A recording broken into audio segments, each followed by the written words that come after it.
우리가 실질적으로 언약, 약속, 약속의 말씀, 생명의 약속의 말씀 이런 내용을 많이 듣습니다. 그런데 하나님의 말씀은 말 그대로 말씀, 약속이에요.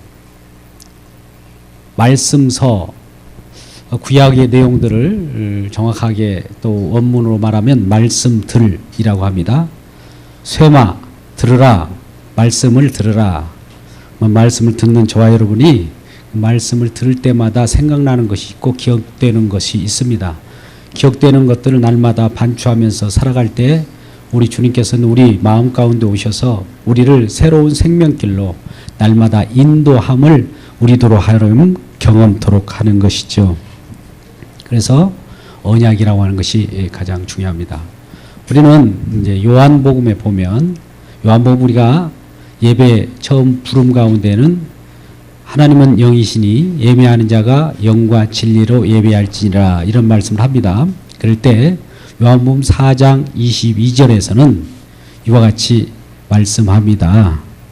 우리가 하나님의 말씀 언약 세우기를 하는데 요한복음 4장 22절 말씀 보면 이와 같이 우리를 말하고 있는 것이죠. 요한복음 4장 22절 말씀을 펴주세요. 한번 같이 읽어보겠습니다. 요한복음 4장 22절 같이 읽겠습니다. 시작. 너희는 알지 못하는 것을 예배하고 우리는 아는 것을 예배하노니 이는 구원이 유대인에게서 남이라. 예, 구원이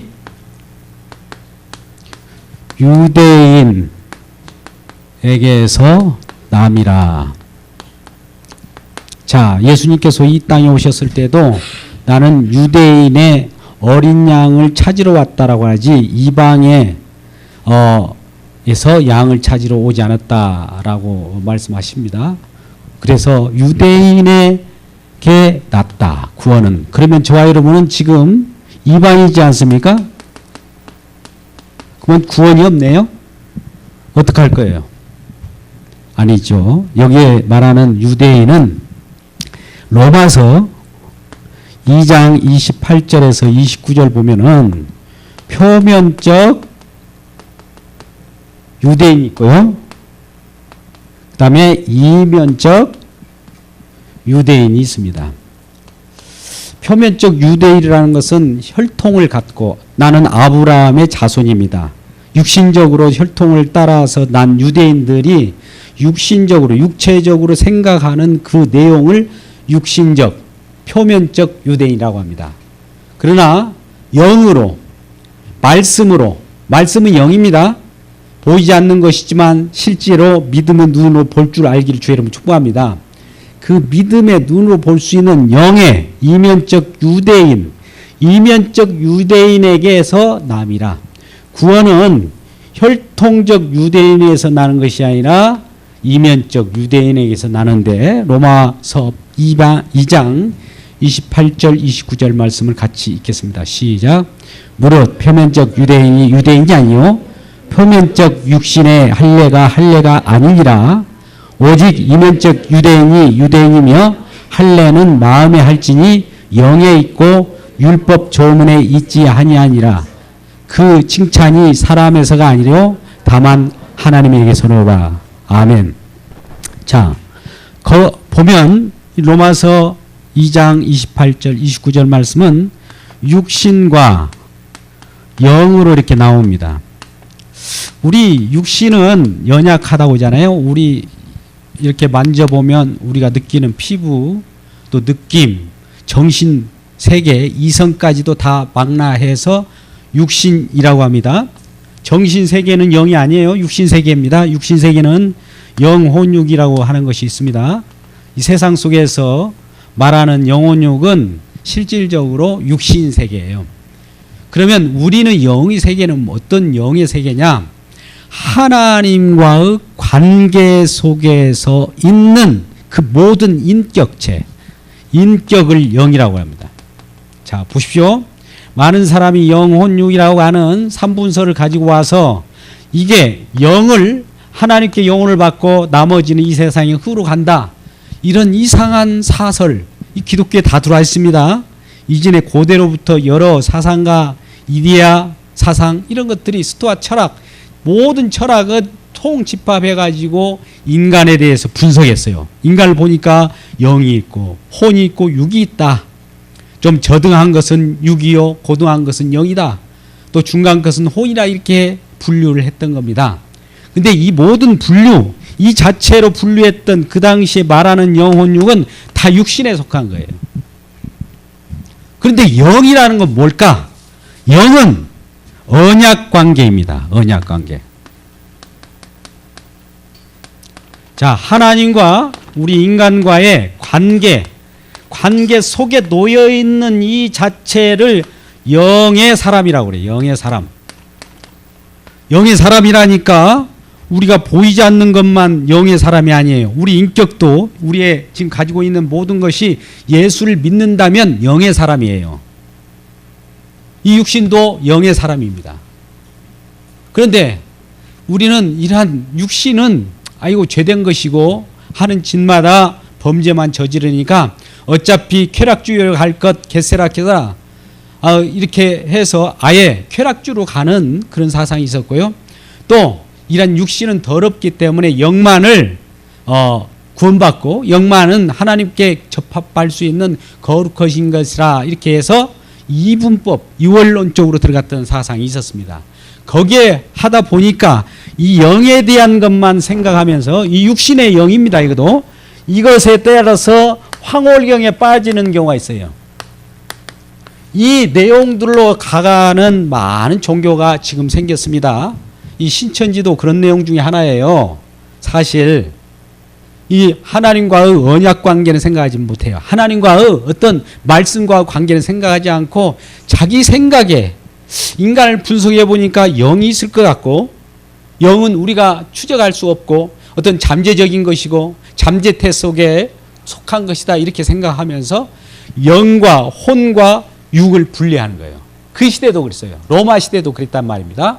그런데 그러한 사상이 지금까지 들어와서 성경 속에서 영혼 육이라고 하는 것이 또 어디에 있다 이 말이죠. 물론 그것을 들여와서 그 시대의 것을 우리가 언어를 도입했을 뿐이지 실제로는 그것은 아닙니다. 우리 속에는 어떠한 영이 속에 들어있고 또 혼이 들어있고 육이 들어있고 그런 관계가 아니라 인간을 이 모든 인간의 이성으로 판단할 때 영혼육으로 분리했을 뿐 하나님과 관계만 정립되어 있다면 영이에요. 할렐루야. 요한복음 14장 20절 말씀을 한번 펴볼까요? 요한복음 14장 20절. 우리 예수님께서 장차 이제 어디로 갑니다. 이 땅에 오셔서 많은 병자를 치유하고 그 죽은 자를 살리시고 또 어려운 자들을 이렇게 쾌육한 다음에 궁극적으로 마지막 십자가를 지시지 않습니까? 십자가를 지고 나서 죽음 가운데 죽지 않고 부활하셔서 다시 하늘로 올라가십니다. 이런 내용을 말씀하시면서 가르치고 나서 요한복음 14장 20절에 내가 아버지 안에 너희가 내 안에 내가 너희 안에 있을 그때를 볼 것이다. 이 말씀 하셔요. 이 말씀은 이게요. 하나님께서 누군가 중간에 매체 예수님께서 계시어서 아버지 안에 너희가 내 안에 내가 너희 안에 있는 것을 보리라. 이 관계를 표현한 거예요. 그래서 하나님과 예수님과 모든 인간이 하나가 되어버리는 이 언약 관계, 제가 관계를 이야기합니다. 관계 속에 있는 이 상태를 영의 사람이라고 하는 거예요. 그래서 요한복음 아까 4장 22절에 구원은 유대인에게서 난다는 말은 이러한 언약 관계, 약속 관계에 있는 자를 유대인이라고 하는 거예요. 진정한 이면적 유대인. 표면적 유대인은 뭘까요? 육신적으로 결합되어 있고 지금의 저 유대인들은 육신적 유대인, 표면적 유대인, 껍데기만 유대인이고 실질적 유대인은 실질적 이스라엘, 실질적 영적 이스라엘은 이렇게 하나님 관계 속에서 믿음 관계 속에 있고 성령을 받아서 함께 살아가는 이 잔체를 영의 사람이라고 그래요. 그러니까 영의 사람, 너희들은 아는 것을 예배한다. 예수님께서 그런 말씀하셨어요. 예수 믿는 사람은 아는 것을 예배하고 이방인들 아직 예수님과 관계, 하나님과 관계 속에 들어오지 않는 사람은 예배할 줄을 모른다는 거예요. 그러니 지금 예배 가운데 나온 저와 여러분은 이미 하나님을 알고 하나님을 알기 때문에 예배 속에 인도함을 받은 것입니다. 이전에 구약 때 고대 근동에는 이런 일들이 벌어졌어요. 이 관계라고 하는 것이 굉장히 중요합니다. 우리도 요즘에 갑을 관계라고 하는 것이 있잖아요. 갑 입장에서는 갑질을 하겠죠. 여러분 많이 보시죠. 갑, 을 관계 속에서. 이전에 이거는 봉신 조약에서 나타나는 거예요. 고대 근동에는 봉신 조약이 있었어요. 그때는 힘과 힘의 대결이기 때문에 어느 큰 나라에서 패권주의가 팽창해서 작은 나라 약소국가를 침범에 들어갑니다. 침범에 들어가면 그 약소국가를 집어삼켰기 때문에 그 관계를 종신관계로 만들어버려요. 그를 지금 식민지를 종이라고 하죠. 실질적으로 종신관계를 맺어서 이 위를 따라야 돼요. 이 왕을.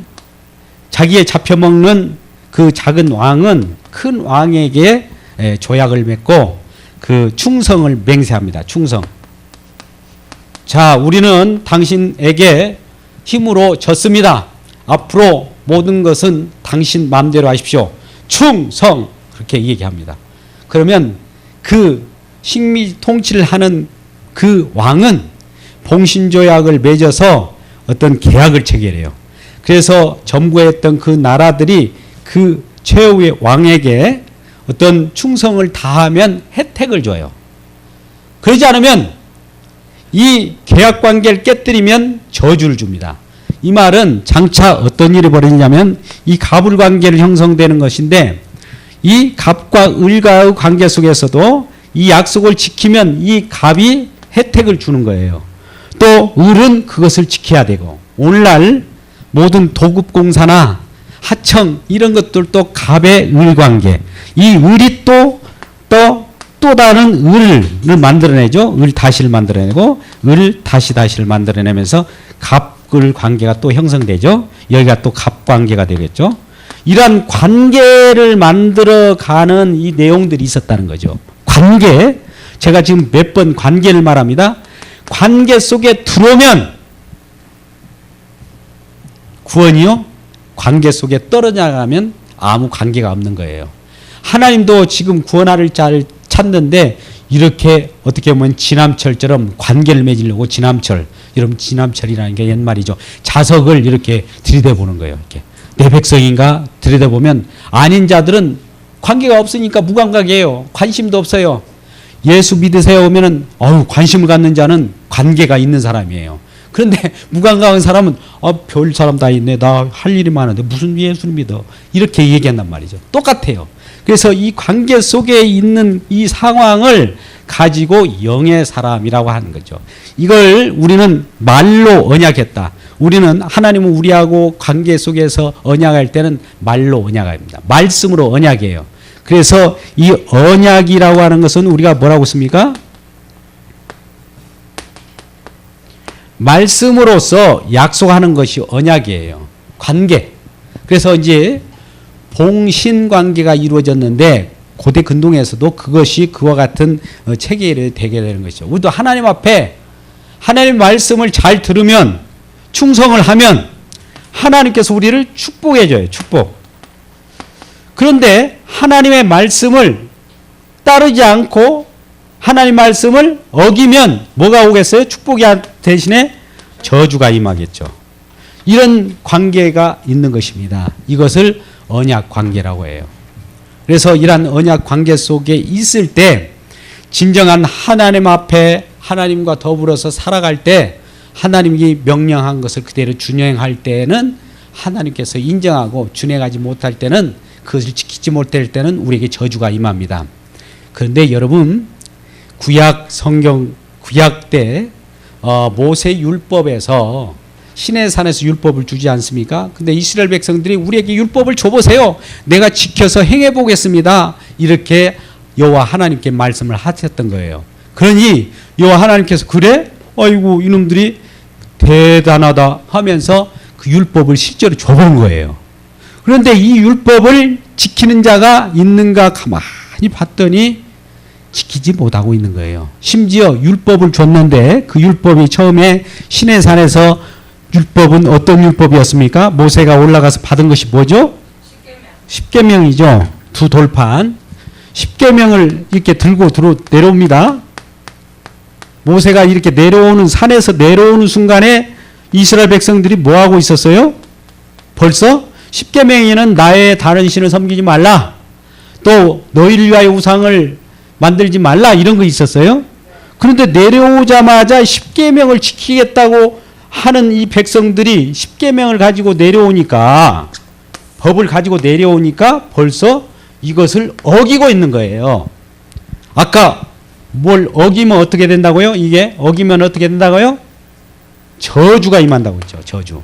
그런데 이 저주가 임하여야 되는데 모세가 이 십계명을 가지고 이스라엘 백성들에게 부딪히면 그 속에서 즉사합니다. 죽어버려요. 왜요? 저주받았기 때문에. 그러니까 이 모세가 에라 모르겠다면서 팡 깨버립니다. 그 율법이 적용되면은 다 죽어요. 그러니까 직접 자기가 죽을 요랑 잡고 그 돌판을 깨버려요. 장차 이 율법을 깨버릴 사람이 옵니다. 모세가 깼지만 장차 이 세상에 오신 그분이 예수 그리스도인데 그분이 율법을 깨게 돼요. 자, 그렇다면 율법을 깬다니까 율법을 무가치로 만드는 것이냐? 아니에요. 완성한 다음에 다 이루었기 때문에 보관을 하되 그 효력이 발생하지 않는다는 것이죠. 누구에게는 정죄의 효력은 발생하지 않으나 우리가 구원받는 그 길로 인도하는 그 기능은 계속 하는 거예요. 우리에게는 어떤 정죄, 이 저주를 받는 이 기능을 하지 못하도록 예수님께서도 이 십자가에서 이 율법을 다 이루어버린 거예요. 모세가 율법을 깨버린 것처럼 물론 나중에 또 올라가서 또 받아 내려옵니다. 처음에 그 율법을 받아 내려올 때 이스라엘 백성들은 하나님의 법을 주어보세요. 내가 충성을 해보겠습니다. 그런데 그 법은 너무나 엄미한 거예요. 여러분 율법 십계명이 얼마나 큰 법인지 아세요? 다 알고 계시나요? 한번 읽어볼까요? 이 시간에 기억을 이렇게 긴장하시는 분들이 많네요. 뭘 물어볼까 싶으세요. 긴장도 해야 됩니다. 저도 긴장하고 한번 외워보겠습니다. 첫 번째, 첫 계명이 뭐예요? 나의 다른 신이요. 두 번째는 너희를 위하여 우상을 만드라. 세 번째는 네? 뭐라고 그래요? 크게 여호와 이름을 망령되이 일컫지 말라. 그 다음에 안식일 지켜 거룩히 지키라. 또 내 부모를 공개하라. 여섯 번째, 살인하지 말라. 도적질하지 말라. 간음하지 말라. 내 의술을 탐내지 말라. 도적질하지 말라. 네. 그 다음에 거짓 증거하지 말라. 네. 잘 알고 계시네요. 가끔씩 긴장하게 해드려서 죄송합니다. 이러한 법을 사실 그 법 아래 들여다보니까 누구도 그것을 실현시킬 수 없어요. 다 저주받아 마땅한데 그 저주받아 마땅한 것을 우리가 대신 저주받아야 되는데 우리 모든 인간들이 저주받아야 마땅한데 대신 누군가가 희생함으로 말미암아 저주를 대신 받은 거죠. 그러므로 우리가 나음을 입은 거예요. 그래서 그 언약 관계 속에 들어갔을 때 우리는 영의 사람인데 그럴 때에 우리는 아는 것을 예배하는 것이죠. 왜? 뭘 알았습니까? 뭘 알았어요? 우리는 아는 것을 예배한다고 요한복음 4장 22절 말씀하는데 저와 여러분은 뭘 알고 지금 예배하는 거예요? 뭘 예배하는 거예요? 네? 축복을 받는 거예요? 하나님께서 우리가 하나님께 충성한 그 지키는 내용을 하지 못했죠. 그러면 저주죠. 저주인데 저주가 우리 받아야 되는데 누군가 대신 와서 예수 그리스도께서 대신 와서 저주를 받음으로 우리가 축복이 되어버렸죠. 이 내용을 아는 것이죠. 이걸 아는 거. 이것 때문에 누구의 공로로 내가 축복을 받습니까? 저주받아야 될 생명이? 예. 그래서 예수님을 알고 예배한다 이 말이에요. 어떤 사람들이? 이면적 유대인들은. 그래서 구원은 거기서 난다는 것이죠. 우리가 죽었는데 살렸다. 이게 구원이에요. 저주받아야 되는데 축복으로 올라왔다. 구원이에요. 그래서 이 구원은 결과적으로 하나님과의 관계 속에서 형성되는구나. 이것을 알게 하는 것입니다. 먼저 이 말씀을 아셔야 그 다음에 우리가 오늘 창세기의 6장 17절에서 22절까지 말씀이 우리가 풀어지게 되는 거예요. 자, 보십시오. 자, 하나님께서는 우리에게 어떤 언약 관계를 맺을 때 맺기 전에 미리 다 세팅을 해놓고 초청을 합니다. 우리는 하나님께 나아가기 전에 우리가 세팅해가지고 뭔가 이렇게 갖다 주면 인정받으려고 하잖아요. 근데 그것이 아니에요. 우리는 하나님께서 다 준비해놓고 우리를 초청하는 거예요. 근데 너무 그것이 하나님께 다 이루어 놓았기 때문에 믿겨지질 않는 거예요. 우리는 우리가 뭔가를 해야 가슴이 성취감이 나타나고 그러지, 누가 해줬다고 하면 기분 나빠하죠. 그 바로 죄성인 겁니다. 근데 하나님께서 다 해줬다고 하는데도 믿지 못하는 것이죠. 하나님이 왜 그걸 다 해놨을까? 나도 할 수 있는데.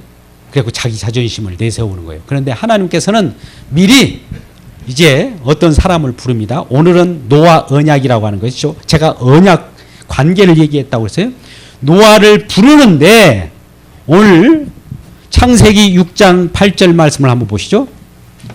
노아는 은혜를 어쨌더라? 입었더라. 자, 가만히 있는 노아에게 오늘날, 자 보십시오. 하나님께서 가만히 있는 노아에게 은혜를 확 줘버리는 거예요. 은혜를.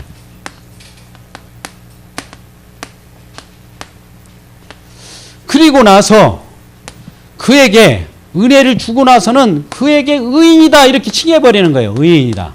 당대 의인이다. 그러면서 하나님께서 동행합니다. 동행이라는 것은 관계가 있기 때문에 동행하는 거예요.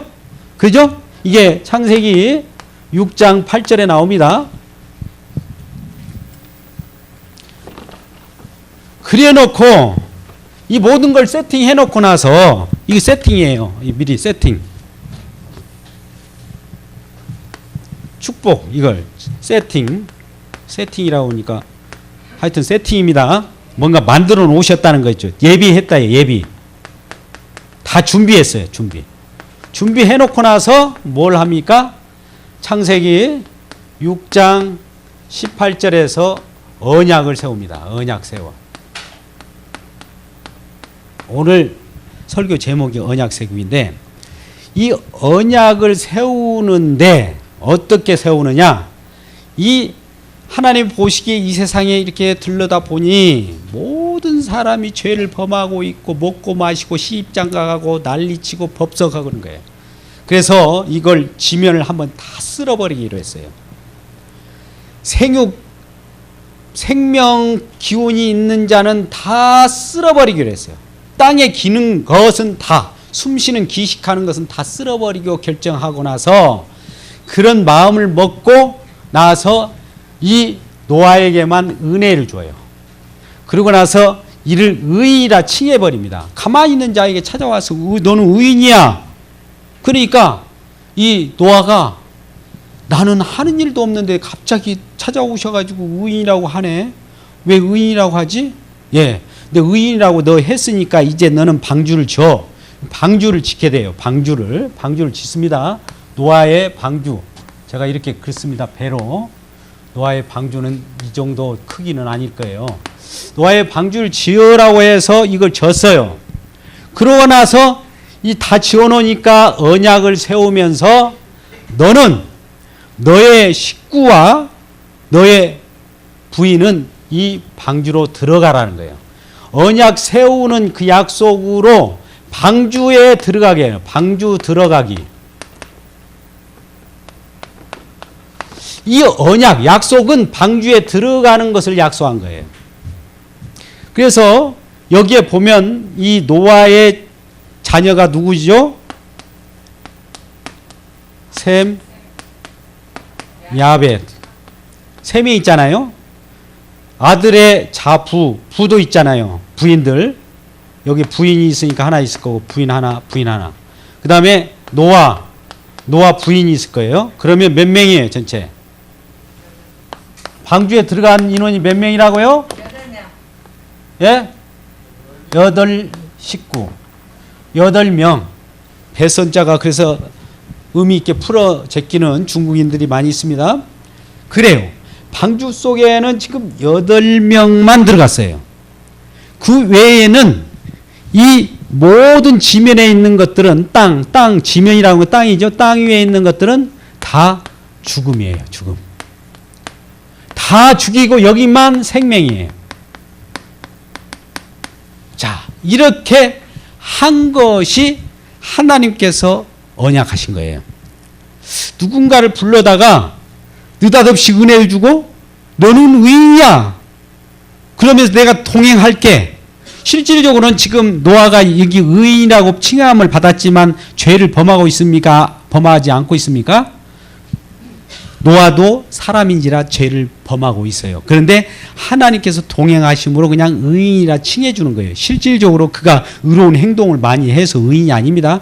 주님이 동행하면 의인이에요. 아멘. 할렐루야. 아멘. 오늘날 우리의 행동이 바르기 때문에 의인이 아니라 주님이 함께하면 의인이에요. 아멘. 내 행동이 아무리 바르고 올바르고 누구도 법 없이 산다 할지라도 하나님이 함께하지 않냐면 그건 의인이 아니요 죄인이에요. 별거리 없어요. 저와 여러분이 예수 믿고 의인 되시기를 주의 이름으로 축복합니다. 아멘. 의인됨을 아시기를 주의 이름으로 축복합니다. 아멘. 우리가 사실 예수 없어도 뭐 우리 마음속으로 그냥 믿는 거지 뭐 하나님이 있다라고 우리가 또 믿어주는 것도 좋고 뭐 이런 대부분의 이 얘기를 다른 사람들이 다 합니다. 누구나가 저도 그랬고. 그런데 주님이 직접 내게 다가와 버리면 나와 동행하시면 나는 동행하기 싫어도 주님이 와서 너 나하고 동행하는 거야 하면 끌고 가면 그 끌고 가는 그 내용들대로 토설하게 돼 있고 말하게 돼 있고 예수님이 나를 끌고 가네, 예수님 나를 밀어제치네, 예수님이 나를 견인해 가네, 견인차처럼 나를 끌고 가는 거예요. 이리저리 어디도 못 가게 해요. 놀러 가기도 못해요. 그냥 끌고 다니니까. 그것이 동행하는 거예요. 왜? 의인이라 칭함을 받았기 때문에. 너는 예수 믿어서 의인이야. 그러니까 나를 따라다니는 거야. 의인이기 때문에 언약을 또 맺는 거야. 자, 언약을 맺는 것은 우리에게 은혜를 주셨기 때문에 맺는 거예요. 자, 이스라엘 백성들이 애굽에서 살 때 애굽으로부터 구원받고 시내산에서 율법을 받았잖아요. 자, 먼저 법을 먼저 주고 나서 구원했습니까? 아니면 구원해내고 율법을 줍니까? 구원해내고 법을 줘요.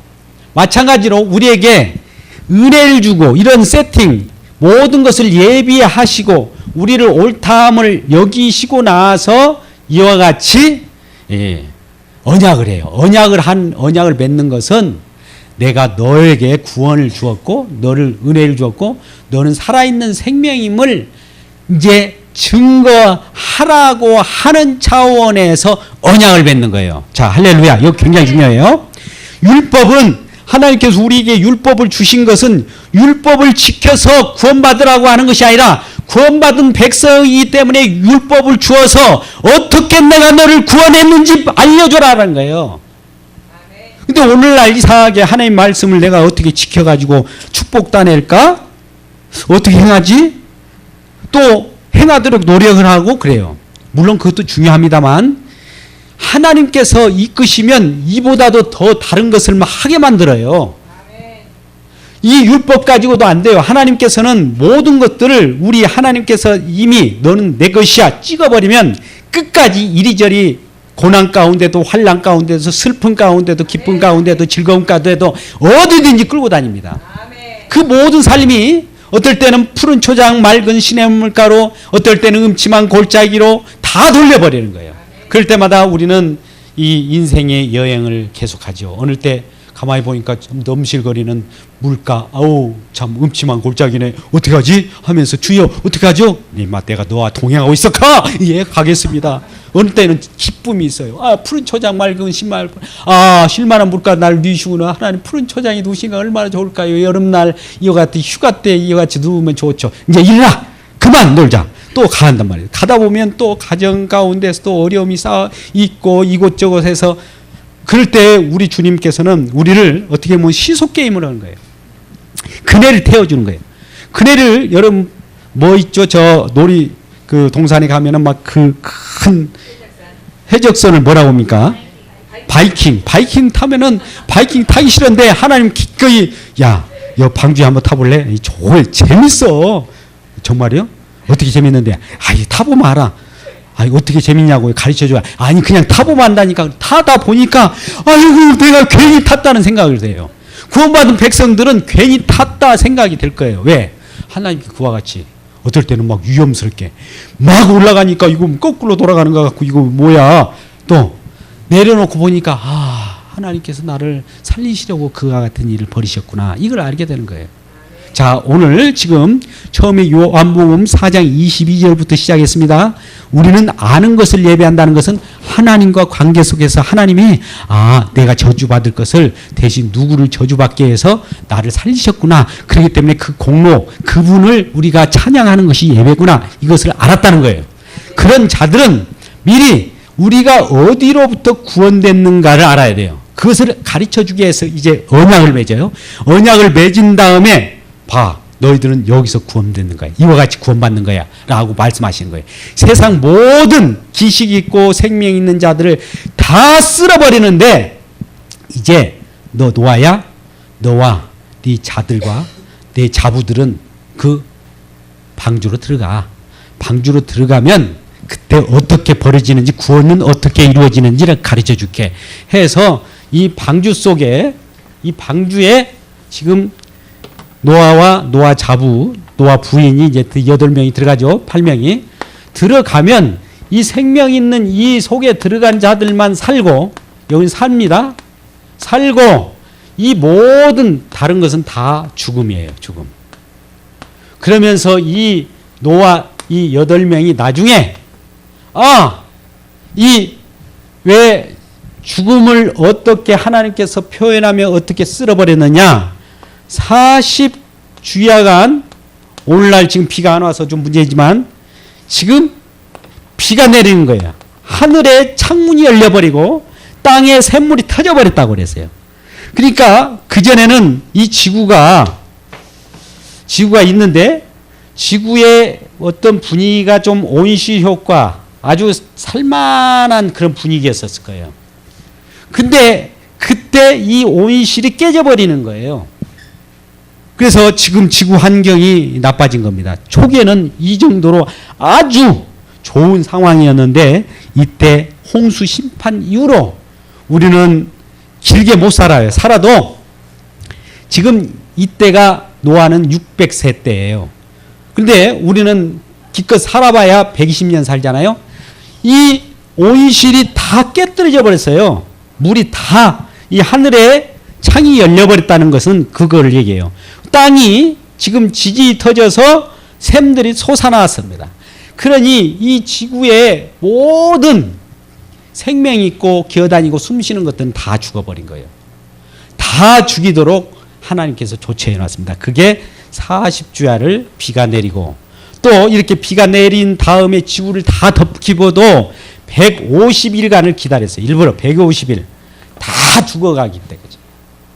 다 쓸어버릴 때까지. 이런 심판을, 이런 죽음의 저주를 내리면서도 너희들은 살았다. 왜요? 왜 살았습니까? 왜 살았어요? 언약을 세웠어. 언약. 아까 언약을 세웠다고 했잖아요. 창세기 6장 18절을 같이 읽겠습니다. 창세기 6장 18절. 창세기 6장 18절이에요. 우리 같이 읽어보겠습니다. 시작. 그러나 너와는 내가 내 언약을 세우리니 너는 내 아들들과 내 아날과 내 며느리들과 함께 그 방주에 들어가고. 자, 보십시오. 그러나 라고 하는 것은 그 앞에 뭐예요? 다른 사람은 다 쓸어버렸는데 그러나 다른 이 세상 사람들 세상을 쫓아가고 땅가이처럼 땅을 파먹고 달아다니는 사람들이 있다 할지라도 하나님을 만나고 하나님께 연약관계를 맺고 하나님을 예배하는 자들은 하나님이 다른 사람을 쓸어버릴지라도 그러나 너희는 내가 언약을 세워서 방주에 집어넣게 되니 이게 바로 구원인 거야. 구원은 이런 거야 라고 하는 것을 가르쳐 준 겁니다. 아멘. 왜요? 이미 이 사람들이 구원을 받지 못했습니까? 그 전에 은혜를 받았을 때 구원을 받아서 있는 거예요. 근데 구원이 받아 있는 상황을 이 세상에 어떻게 표현할 것이 없으니까 하나님께서 언약을 맺어서 구원은 이렇게 표현하는 거야. 구원이 무엇인지 몰랐지? 다 세상 다 쓸어버리고 너만 이렇게 방주로 들어와가지고 살아나는 이것이 구원이야. 이걸 가르쳐줘요.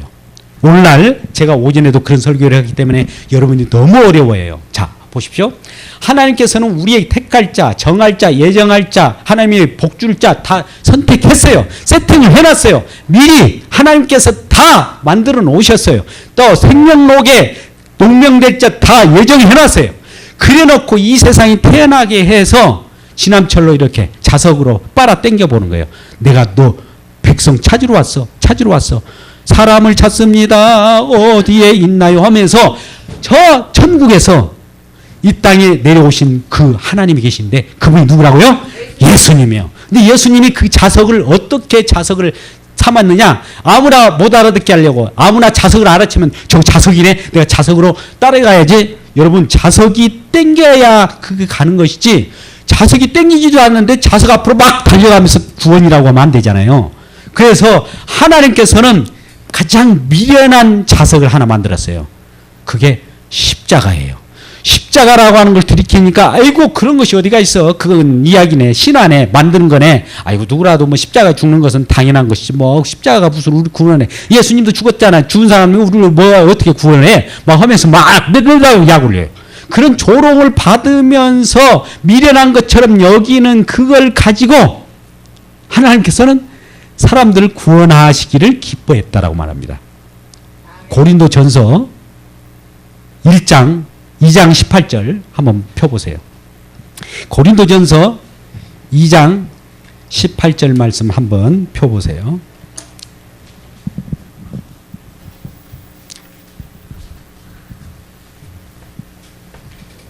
우리 한번 읽어보죠. 시작. 십자가의 도가 멸망하는 자에게는 미련한 것이요 구원받은 우리에게는 하나님의 능력이라. 기록된 바 내가 지혜 있는 자들의 지혜를 멸하고 총명 있는 자들의 총명을 폐하리라 하였으니 지혜 있는 자가 어디 있느냐 선비가 어디 있느냐 이 시대의 변론가가 어디 있느냐 하나님께 이 세상의 지혜를 미련해야 하는 것이 아니라 예, 세상에 지혜 있다고 하는 자들은 하나님 앞에서는 그 별 볼 일 없이 하나님이 만들어버립니다. 그리고 어리석게 보이는 자, 가난한 자, 눌림받은 자, 별 볼 일 없는 자같이 생긴 사람이 예수를 오히려 더 잘 믿어요. 우리가 그래서 지혜로 연구해서 하나님을 찾을 길이 없어요. 자석을 이렇게 십자가에 미련한 도를 이렇게 전해보면은 알아듣고 하나님께서 언약한 그 백성이라면 금방 알아듣고 그 딸려와요. 그런데 어떤 자들은 신용을 내가 남이 따라가니까 나도 그냥 따라가 볼래. 가보니까 아니에요. 아이고 교회 가보니까 축복받은다 해서 왔더니 결과적으로 이것저것 헌신하라 봉사하라 막 고난이 더 닥치니까 아이고 나는 예수 믿으면 이거 저주받는가 봐. 다른 신을 섬겨야겠어 하고 나가버린단 말이죠. 그런 자들은 하나님께서 그렇게 내버려 둬버려요. 또 하나님이 좋습니다. 그것도 여러분들 잘 명심하셔야 돼요. 이걸 우리가 주의 깊게 생각해야 되고 그래서 이 하나님과의 언약관계 속에서 이 모든 것들을 펼쳐가는 것인데 이 언약이라고 하는 것은 아까 가장 중요한 것이 관계라는 거예요. 관계. 서로 연결됐다. 그래서 제가 요한복음 아까 14장 20절 말씀 속에서 하나님과 예수님과 우리와 관계 속에서 예수님께서 내가 아버지 안에 너희가 내 안에 하나님이 서로가 하나 관계 이렇게 관계가 엮여져 있는 이 상황을 영의 사람이라고 한다고 했죠. 언약 관계에 있는 사람이라고 하는 것이죠. 이런 자만 방주에 올라타서 생명을 얻고 나머지는 다 죽는 것을 표현한 거예요. 결과적으로 이것이 나중에 십자가에서 구현됩니다. 그런데 여기 보면 생명을 얻는 사람들은 있지만 지금 노아만 아까 은혜를 받았다고 했는데 노아의 부인과 또 자들과 자부들은 왜 구원을 받았을까요? 예. 이 정결한 이것은 장차 창세기 8장 20절 정도 보면은 누군가 이 방주에 들어갈 때 정결한 것만 집어넣지 않습니다. 부정한 것들도 집어넣어요.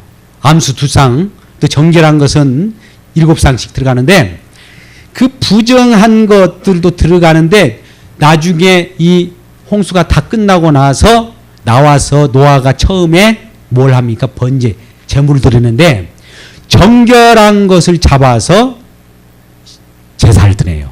그러니까 이 방주에 들어가는 어떤 생명이 있는데 여기에는 사람 말고 다른 짐승들도 부정한 것도 들어갔어요. 근데 부정한 것을 왜 살려줍니까? 얘도 부정한데 왜 죽이지 않고 살려줍니까? 라고 말한다면 이 속에 정결한 어떤 짐승이 희생되어서 그 혜택으로 부정한 것이 정결케 된 거예요. 그러니 여러분 보십시오. 제가 한번 봅니다. 여기 그림을 보시죠. 이 배 속에는 부정한 것도 있어요. 정결한 것도 있습니다. 근데 부정한 것마저도 정결하게 여겨줘요. 왜? 방주에 탔기 때문에 살았거든요. 기타는 다 죽었지만 우리가 죄인인데도 불구하고 이 구원의 방주를 탔다 이 말이에요. 그럼 타면서도 지금 살아있어요. 왜 살아있을까요? 지금 죄를 짓고 있는데 부정한 것인데 누군가 이 속에서 희생을 당한 분이 계셔요. 정결한 심승이에요. 예수님께서 우리를 위하여 여러분을 위하여 십자가에서 희생함으로 정결한 그분, 의인인 그분, 아무 흠도 없는 그분이 대신 피 흘려 죽으심으로 불결하고 부정하고 정결하지 못한 우리들이 방주 속에 있는 것이에요. 그러면 방주 속에 있지 않는 다른 지금 다 죽어버린 것은 뭘까요? 예수님의 피에 정결한 혜택을 못 받는 자들이에요.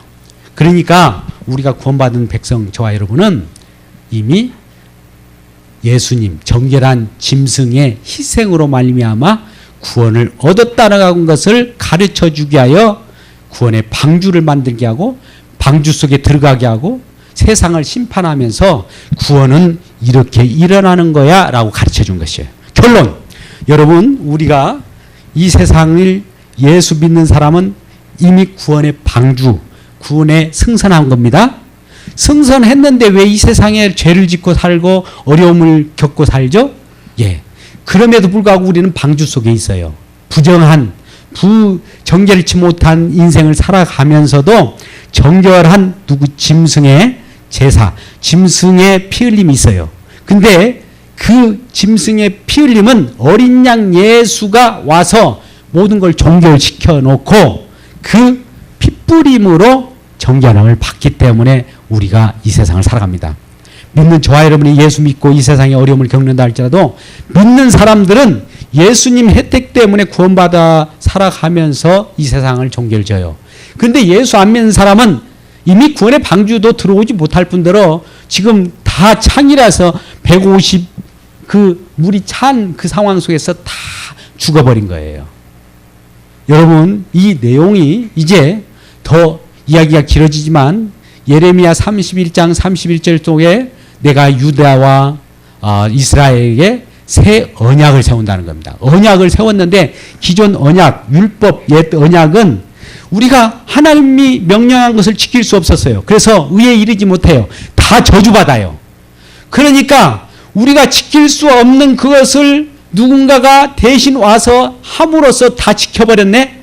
그 지킨 것을 믿으면 구원을 얻는다는 거예요. 아멘. 믿어버리면 새 언약이 되는 거예요. 아멘. 자, 이전의 옛 언약과 새 언약의 관계는 동일한 언약입니다. 생명을 주기 위한 언약인데 구약의 방법은 옛 언약으로 인간이 모든 걸 지켜서 구원을 따내었지만 지금은 그럴 필요가 없어요. 그럴 수도 없고 우리 인간의 무능력만 낱낱이 드러낼 뿐이에요. 그러한 우리 인간의 무능력 때문에 누군가 하늘에서 우리를 위하여 이 땅에 파견된 분이었어요. 그분이 내 대신 십자가를 지셨어요. 내가 형벌을 받아 죽어야 되고 저 율법을 못 지켰기 때문에 그 저주를 받아 십자가에서 형틀에 내가 매달려야 되는데 그분이 대신 십자가에 매달림으로 내가 나음을 입었고 내가 새로운 생명을 입었으니 구원받았으니 그분을 믿어버리는 거죠. 자, 우리는 그래서 옛 언약 율법으로부터 의문의 조항 육신적으로 지켜야 되는데 이런 것들이 육신적으로 지켰던 것들을 우리는 지킬 수도 없고 할례를 행해도 없고 육신적 할례만 하는 것을 우리가 옛 언약에서 벗어나서 새 언약으로서 우리 속에 할례가 마음의 할례, 영의 할례로 와버렸으니 이제 옛 언약 조문은 다 끝나버리고 문자적인 것은 다 끝나버리고 영의 생명으로 참된 이면적 이스라엘 백성이 되어버린 겁니다. 이제는 예수를 믿는 것 그 자체가 율법을 지키는 것이에요. 자, 우리는 율법 조항을 하나하나 지켰지만 예수를 믿으면 그 자체가 율법을 다 지켜버린 거예요. 할렐루야! 이것이 새 언약의 기쁨이고 우리에게 주는 복음입니다. 이러한 복음을 믿고 날마다 기뻐하며 살아가는 저와 여러분 되시길 주님의 이름으로 축복합니다.